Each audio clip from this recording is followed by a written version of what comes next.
Peggy 3.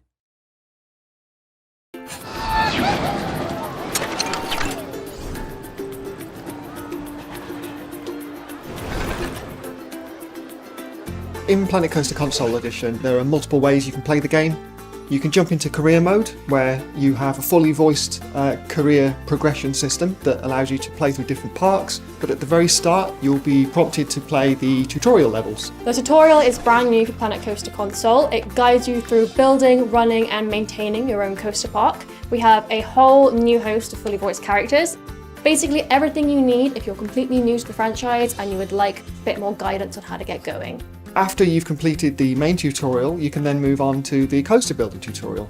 And what we do there is we sort of guide you through the building of a coaster from start to finish, showing you how the coasters work in terms of physics and also how they interact with the excitement, fear and nausea values, which will obviously then affect your guests' happiness and their experience within the park.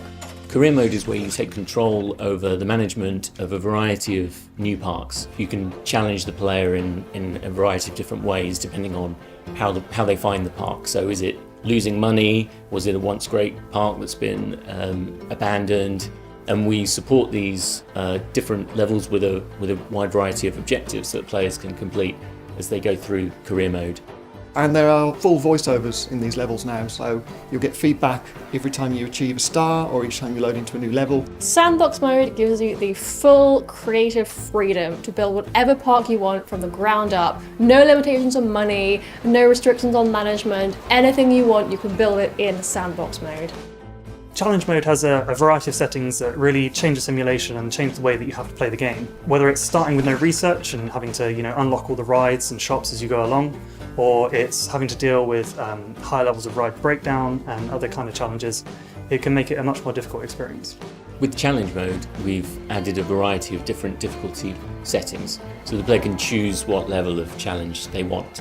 There are a total of 4 difficulty modes in challenge mode, so if you're not quite sure how much of a challenge you're up to, you can start with the easiest ones and you can work your way up to the harder ones, and the restrictions get progressively more severe.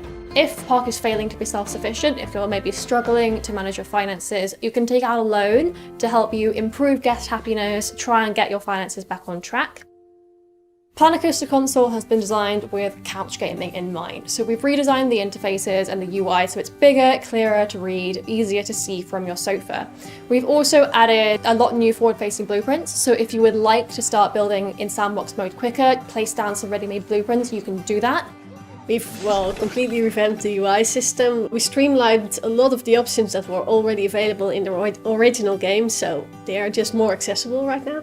We have a whole new control scheme with the gamepad, and we also have a help menu now, which is a great resource for players who need help with a specific part of the game.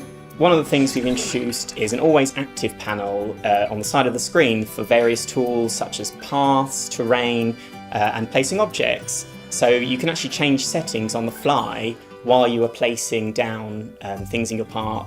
We've also got the radial menu which we've introduced, so that provides various shortcuts to different tools and settings. Again, that makes it much more quick and intuitive to build the parks. We've still kept the piece-by-piece depth from the PC version, so you can still build everything piece by piece, item by item, place each individual flower pot. If that's what you'd like to do, you have options. You can play it whichever way you would like. Another new feature that we've added is the grid building mode. What this really allows you to do is get fine control over how far apart you place objects. Say you want to equally space out windows on a building or place planters on the floor. It really gives you that kind of control over where things go in the world. One feature I'm really happy we've been able to support on Planet Coaster Console is support for mouse and keyboard for players who have mouse and keyboards for their console. We have brought all the achievements and trophies to console. If you're an achievement hunter, if you're a perfectionist, if you'd like to get 100%, you can still do that on console. One of the things we're really excited to announce is that when you buy Planet Coaster Console on your current generation console, you will receive an upgrade for free to the next generation version. You can not only save your park and share it with the workshop on current gen, you can then go onto your next gen console and get that part from the workshop and load it straight back up where you left off. I think with all of these different ways to play and different modes that players can engage with, it adds up to a fantastic whole package for Planet Coaster Console, and we're really, really excited to see people get their hands on the game.